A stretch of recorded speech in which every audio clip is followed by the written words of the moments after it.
Oh, just stopping and smelling the flowers here at the Royal Botanical Gardens, where this weekend the Telling Tales Festival is back. 2 days.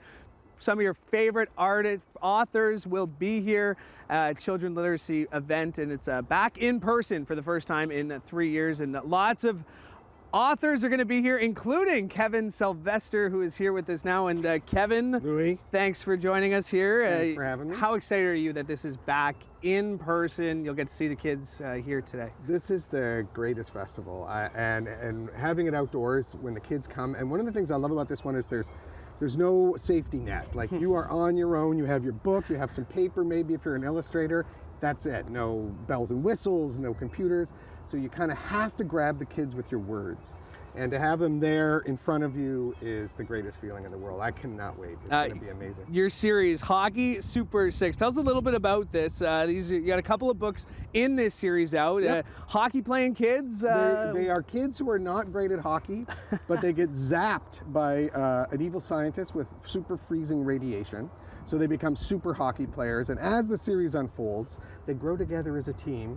That's for the parents. And then for the kids, they also battle like weird aliens like space tardigrades and evil bunny rabbits and all sorts of stuff like that. And in the latest one, which is that one you are holding called In the Game, they get sucked inside of a 1980s NHL style video game, and they have to fight their way out or they're going to be trapped forever in the internet. Now the style, not just writing, but the illustration as well. You do all of it. Yep. And I mean, it really captivates kids, boys, and I know statistically boys tend to be less interested in reading. Is that fair? Do these books, are these targeted a bit more to maybe get boys reading a bit more? I tend to write books that I wanted to read, and I was a boy, so I have to admit that, yeah, that's there. But I also think that definitely we know that when we get up to like later grades, a lot of boys fall away. And we know that adult men often say, well, I read nonfiction, but I don't read fiction. So I always try to write books that would have kept me gripped as a kid. They're fun, they're goofy, they have a lot of action. So one of the neat things about drawing hockey players is that they're moving all the time. So the illustrations are moving. So as you're reading the book, the characters, the illustrations are enhancing the script, the text. Speaking of illustrations, I'm here to put you on the spot. I'm ready. They're gonna do it with the gloves on. Okay, do it with the gloves on. Here we go. So what are you gonna draw for? You're gonna draw something from the Hockey Super 6 series? The latest one is In the Game, and they battle at one point. They are battling a giant digital dragon. So I'm just going to draw a very quick dragon who's a little bit like the dragon in the thing.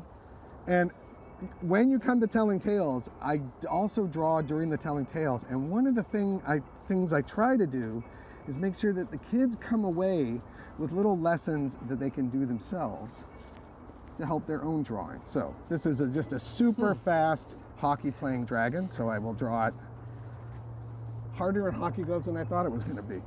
But there we go. Well, I put you on the spot. That works. That's not bad at all. So when kids come, will they be able to get the full lesson, the illustrations, the writing, and all that fun stuff? One of the things I'll talk about is how you use stick figures as underlying. So I didn't do it there because that was a fast one. But a lot of stick figures, especially if you want your characters to move, use stick figures, use shapes. Don't think about the finished drawing in your head before you start. Okay, I don't know if there's a little bit of a resemblance here or not. Were you trying to get something off me? Am I dragon looking today? I don't know. There we go. He's going to be on the stage at 11:15 on the 24th here at the Telling Tales Festival at the Royal Botanical Gardens. Woohoo!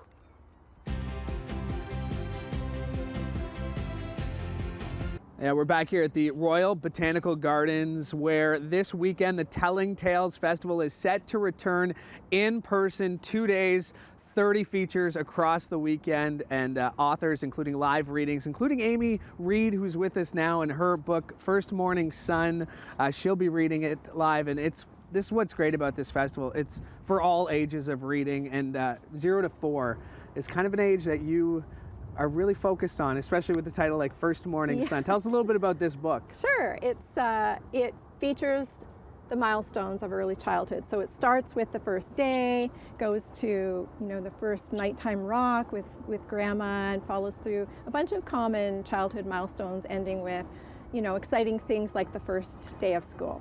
Yeah, I see some of the work we got here. First work of art, first applause, I heard. And why is that important that the kids, even if they're not reading it themselves, they get to hear these stories, they get to experience these first before they actually get to experience them. Yeah, I love that question. The theme for the festival is open a book, open a world. And there is something really wonderful that happens when a child is being read to on the lap or beside a caregiver. So it's a way for them to anticipate what a new experience might be like from the security of that relationship. And then to have the parents talk with them about, you know, maybe some of their memories and to celebrate those firsts together. You mentioned first memories. Yeah. We have a little dress here. Tell us the story about this dress that you have here. This was what I wore on my first day to kindergarten, and I can hardly believe I was ever that tiny. I found it the other day, Yeah. but I do remember how really big and heavy the door to the school looked, and I remember thinking, how am I ever going to grow up to be big enough to open a door like that? You know, but we do grow up, and I think it's good for kids and for all of us to remember that those feelings are part of anything new, and it's important to just accept them and share them with someone who cares about us and celebrate them. You were a teacher before you were an author, and there was one stat you and I were talking about earlier, is that 290,000 more words that kids are exposed to by age 5 if they're read to every night, which is pretty incredible. It's unbelievable. And what a wonderful way to learn about the world, to sort of start figuring out who you are, and to share it with a trusted adult. Yeah. And just looking at some of the illustrations, you've worked with some really talented illustrators. What is it about that relationship that you enjoy when you get to write the stories and get to see their illustrations? It's honestly a little bit like having a child, I think. So Jing Jing Song is my wonderful illustrator for First Morning Sun, and she captures the feelings of those transitions absolutely beautifully. Rasheen Carrier is the author or the illustrator for Welcome Home, and there's such joy and whimsy in her illustrations. And then Matt Phelan just totally, I think, brought the vibe of Mr. Rogers for my bio about Mr. Rogers' Neighborhood. I actually don't meet them in person, so it's a really amazing experience because you send out your words, and then the publisher and art director decide on who will be the illustrator. And then when I see the first sketches back, it's sort of like seeing your baby's face and going, oh, it's you. And you mentioned that, just the idea of a caretaker reading to a child. It's as much for the child as it is the caretaker, isn't it? Oh, for sure. Yeah, absolutely. There's a very special connection that happens in those moments. And, you know, I hope that when children read my books, they not only take in the message of the book, that they're valuable, that the world is a beautiful place, that there are good people in the world, that there are helpers, as Mr. Rogers said, but that they are worth celebrating, that they are worth spending time with. First Morning Sun, Amy Reed, she'll be reading it live here at the Telling Tales Festival right here at the Royal Botanical Gardens this weekend. Hope to see you here. And we're back at the Royal Botanical Gardens, where this weekend the Telling Tales Festival is returning to in-person, and should be a lot of fun over 2 days. And just a reminder to pre-register, where you'll be able to get to hear from authors, including Yolanda T Marshall, who's with us now. And Yolanda, tell us about your book. C is for Carnival. You got it here with you. Looks colorful, looks fun. Yes, it is. I am so happy to be a part of Telling Tales. This is C is for Carnival, and this is our Canadian Carnival book, our own, to celebrate what we know as Caravana. So it's an ABC books. It takes you through the entire Carnival process. You know, when you say B, when you hear Bacchanal, you know, B's for Bacchanal. You know, W's for water. You're gonna need a lot of water because you're gonna be in the sun, right? S is for soca because we're gonna be listening to soca and dancing, right? R is for roti because one of the things about Carnival is enjoying all the Caribbean dishes, and I do have a recipe of that. And of course, you have, you have pan. P is for pan. So you'll learn about the steel pans and such. It's to educate children about the Carnival. E is for emancipation, the reason why we celebrate Carnival. And it's an educational book for our younger Canadian generation on Carnival. And that's such a great point, the younger generation, because I mean, this is it's a Canadian book, but also it it celebrates so much of what makes us special as a country, and that's our differences. Of course it does. I really wanted to have a book where Canadian children can see themselves in an event that is large, one of the biggest street events in North America. And they can see themselves waving their flags or any of their, parents' flag, their heritage. But it's so Canadian, and it's important for them to see that they can be involved, they can be included, and this is our Canadian Carnival. Anyone can join in. Speaking of being involved, Corby and Ryan over here are working on some masks. They're already looking very good. What are we doing here? What's with the masks? So with the mask, I really want the kids to have a feel of what it's like to make the costumes. And as we know, it takes months for people to make those costumes, right? So kids will be able to be creative, show us the colors you want to use, and invent your own mask. And it's something you could play and you'll see in a masquerade, in a carnival band.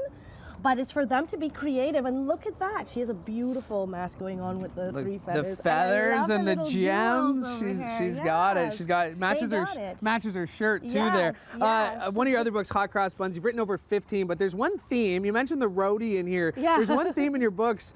It's that there's a recipe usually attached to them. What recipe? You mentioned the roadie, Hot Cross Buns. I'm assuming there's a Hot Cross Buns recipe in here. Of course there is. So one thing I love to do is show off like a lot of our cultural dishes, like paratha roti. We all eat this, especially in our Caribbean stores and such. And with Chalkboard, so Chalkboard Publishing is the publisher, of course, for the books you see now. And after signing with them, they're like, look, you write a lot about foods. Let's put the recipes in there. So we have roti in Caesar Carnival. We have like a nice spice bun in Hot Cross Buns. We have jollof rice, a West African dish, in my Sukkah birthday party with jollof rice and steel pans. And of course, in a piece of black cake for Santa, we have a black cake recipe. Alcohol-free, of course. Well, it sounds delicious, and it sounds like it's going to be a lot of fun this weekend. What are you most looking forward to Telling Tales coming up this weekend? You know what? I'm looking forward to having a real good time with the kids. I love telling my stories. I love my culture. So I hope they're prepared to dance and sing and scream early in the morning, because we're going to be singing some soca songs. Well, if they're watching Morning Live, it's something they're definitely used to, is the singing and the screaming and the having fun. The Telling Tales Festival this weekend at the Royal Botanical Gardens. And just a reminder to pre-register if you're going to come down here to join us. And back once more at the Royal Botanical Gardens, where this weekend the Telling Tales Festival is back in person for the first time in a few years. Fun for the whole family, all ages, including a nice graphic novel here, Swan Lake, Quest for the Kingdoms. The illustrator is Carney, and she's with us now. And Megan, you've been drawing since you were 2, I heard. You've always been passionate about illustration. That's absolutely true. They tried to make me stop, and it did not work. Didn't work, and we're glad it didn't, because the art looks amazing in this book. The story itself is great. How did you get involved into actually go from drawing pictures to illustrating? Oh, well, I always loved comics. I read comics in the newspaper. I liked Snoopy, and I liked Calvin and Hobbes. And eventually I realized I could make my own stories this way. Yeah. And it's basically like I get to direct my own movie without having to have a whole crew. So it's been a really enjoyable career for me to get so much control over the story and to be able to make it into a book. Yeah, and I mean, the drawings are so intricate and detailed, but you just got to start somewhere, right? Exactly. And I noticed that we have 2 easels here in front of us, so I want you to show me, who has 0 experience of drawing, of illustrating. Even I could be an illustrator, right? Absolutely. Okay, all right, okay, so let's do it. What are we drawing here? All right, so let's draw Odette today. Let's draw Princess Odette. All so right. When I make a drawing, I like to start in blue. Okay. And I like to start in blue because then anyone who looks at it will think, well, that's not a finished drawing. And I'll be like, yeah, you're right. I'm still working on it. Okay. But so when we draw a person, I start by making some light forms and marking out where I want to put the features. And I do the whole thing. I'm just going to do a little portrait today. Okay. I rough out the whole thing. Do you want to draw too? Here, why don't you draw too? Okay. Well, you're gonna have to wait a minute, huh? So All once right. I've roughed in a shape, then I can start doing a more detailed shape to try and get the form that I want there. So I put my nice underdrawing down, and then I start building a more Okay. refined drawing on top of it. Live Eye Luke is really making sure that he showcases my lack of ability here. So thanks, Luke. Oh, you don't have a lack of ability, you have a lack of practice. That's it. Look how That's that's it. coming along already. I appreciate that. Where's the highlighter? Where's the highlighter? So once Okay. I have my details more or less where I want them, then I can start doing the finer details, like the ruffles Wow. Okay. and the hairdo, which is always very important. So that's got some big swoops going on. Hmm. And Odette's got some feathery wing look to her hair, of course. Now the princess, the warrior princess. It's a nice. Dilly. It's a nice little change up of, you know, the princess needing saving. This is a princess who takes action into her own hands, isn't it? Exactly. It's about two very different princesses, Odette and Odile, who goes by Dilly. And Dilly is a cool goth who swings a sword and goes swashbuckling, so naturally I love her best. But Odette wants to be a dancer, but unfortunately she keeps turning into a swan, and it's a real problem. Okay. So the Swan Lake Quest for the Kingdoms is the book. And I feel like this is actually, watching you draw is giving me inspiration that maybe I'm not the worst drawer in my family. Well, It'll look be how pretty well this is close. coming. My pen died, but no. I can see the resemblance. Okay, here we go. Oh, this is red now. Now you're putting the pressure on Yeah, me. it's getting serious. Megan, what are you most excited about this weekend? Oh my goodness. I always like to get to meet people who are reading what I'm writing. 'Cause otherwise it's kind of like you're working in a vacuum. You don't know if anyone's actually seeing those books. So it's my favorite thing in the world to get to chat with the kids who are reading the books and to get to talk to creators who are still in their growing stage. All right. Well, yours is a work of art, and mine is something that might give kids nightmares if they watch or if they Oh, try lies. to inspire that. If I had more time, maybe I would be able. You know what I have to do? I have to come this weekend because you will be putting on. You'll be actually showing kids how to be able to do this. We will. We're going to have a warrior princess workshop. So, this is good practice to start. This is where you could end up if you come to this weekend to the Telling Tales Festival at the Royal Botanical Gardens. Make sure you pre-register. Go to tellingtales.org, and hopefully the weather is as nice as it was for us today when you come down this weekend at the Royal Botanical Gardens.